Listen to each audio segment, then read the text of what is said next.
ఎవరు చెప్పారో తెలియదు, ఎక్కడి నుంచి వచ్చిందో తెలియదు. ఒకరేమో కృష్ణపట్నంలో కంటైనర్ టెర్మినల్ మూసివేస్తున్నారు, ఒకరేమో కృష్ణపట్నం పోర్టే మూతపడిపోతుంది.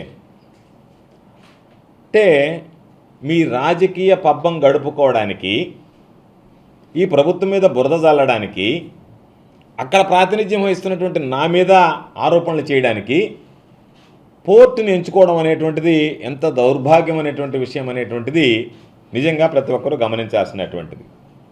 ఒక వ్యవస్థ అభివృద్ధి చెంది ముఖ్యమంత్రిగా చంద్రబాబు నాయుడు గారు కృష్ణపట్నం పోర్టు నిర్మాణంలో వైఫల్యం చెందితే టెండర్లు పిలవడం, శంకుస్థాపన చేసి ఆగిపోతే మహానేత రాజశేఖర రెడ్డి గారు ముఖ్యమంత్రిగా కృష్ణపట్నం పోర్టుకి సంబంధించి పునాది రాయి వేసి శంకుస్థాపన చేసి దానిని పూర్తి చేసి ఆయన చేతుల మీదుగానే ప్రారంభించి జాతికి అంకితం చేయడం జరిగింది.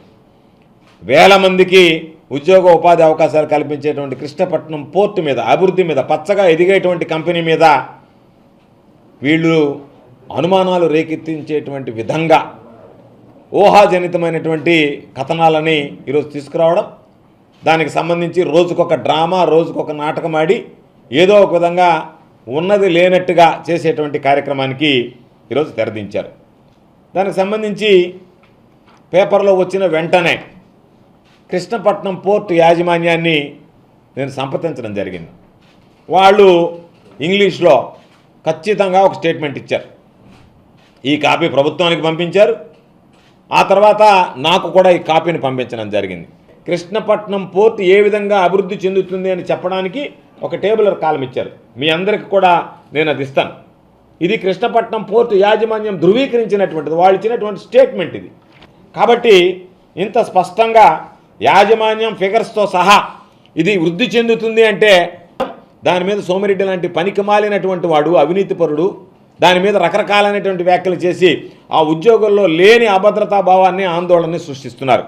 నేను మరలా మీడియా ద్వారా ప్రజానీకానికి, ప్రతి ఒక్క ఉద్యోగికి స్పష్టంగా తెలియజేస్తున్న రెండు విషయాలు. వ్యాపారం వృద్ధి చెందుతుంది, దాంట్లో అనుమానం లేదు.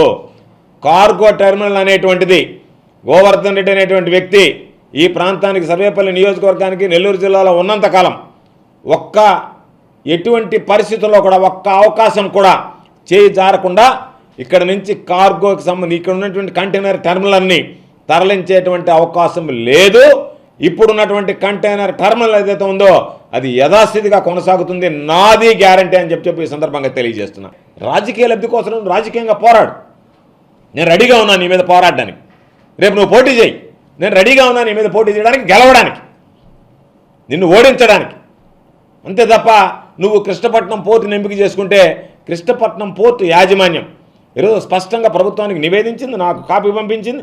దీనికి సంబంధించినటువంటి దాంట్లో స్పష్టంగా ఉంది. అసలు కృష్ణపట్నం పోర్టే మూసేస్తున్నారని రకరకాలైనటువంటి మాటలు మాట్లాడడం అనేటువంటిది ఇది సమంజసం కాదు, సబబు కాదు అని చెప్పి ఈ సందర్భంగా తెలియజేస్తున్నా. కృష్ణపట్నం పోర్టు యాజమాన్యం ఇచ్చినటువంటి హామీ మేరకు ఉద్యోగులు కానీ ఎవరు కూడా ఆందోళన చెందాల్సినటువంటి అవసరం లేదు.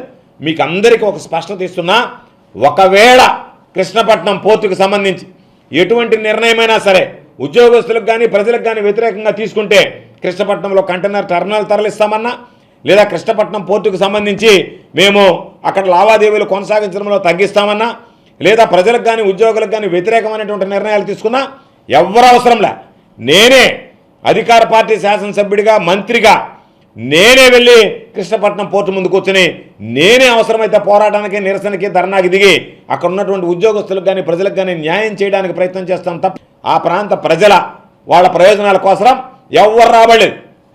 అధికార పార్టీ నేనే, నన్ను ఎవరు లేపరు. మిగతా వాళ్ళు నేను పోతాను పోరాటానికి, నేను నిరసన చేస్తానని లేనటువంటి దానికి సృష్టించుకుని పోరాటం చేయాల్సిన అవసరం లే.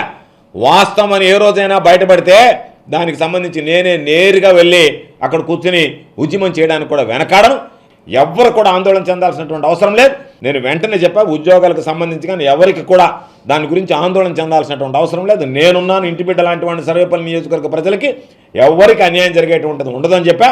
కాబట్టి రాజకీయమైనటువంటి విమర్శలు కాకుండా వాస్తవంగా మీ దగ్గర ఏదైనా కృష్ణపట్నం పోర్టు మూసేస్తామన్నటువంటి ఆర్డర్ ఉందా, కృష్ణపట్నం పోర్టు కంటైనర్ తరలిస్తామని ఆర్డర్ ఉందా, ఏది లేకుండానే లేనిది ఉన్నట్టుగా జరగంది జరగనట్టుగా, అనుకోనిది అనుకున్నట్టుగా ఈరోజు రకరకాలుగా మాట్లాడి దానికి సంబంధించినటువంటి దాంట్లో అనేక రకాలైనటువంటిది లేనిది లేనట్టుగా కొని ఏదేదో మాట్లాడుకొని జరగదు అని చెప్పి యాజమాన్యం చెప్తుంటే దాన్ని జరిగినట్టుగా, అంటే దాని యాజమాన్యం కృష్ణపట్నం పోర్టు యాజమాన్యం ఏమన్నా సోమిరెడ్డి, ఆయనకి ఏమన్నా వాళ్ళు వచ్చి ఏమన్నా చెవులో చెప్పారా అయ్యా నేను మూసేస్తున్నావు అని చెప్పి కాదు కదా, నువ్వు వాడిపై సందాలు దండుకునేవాడివే కదా, అందుకని నీకు సందాలు రాకపోతే నువ్వు వాళ్ళ మీద మాట్లాడితే ఎట్లా?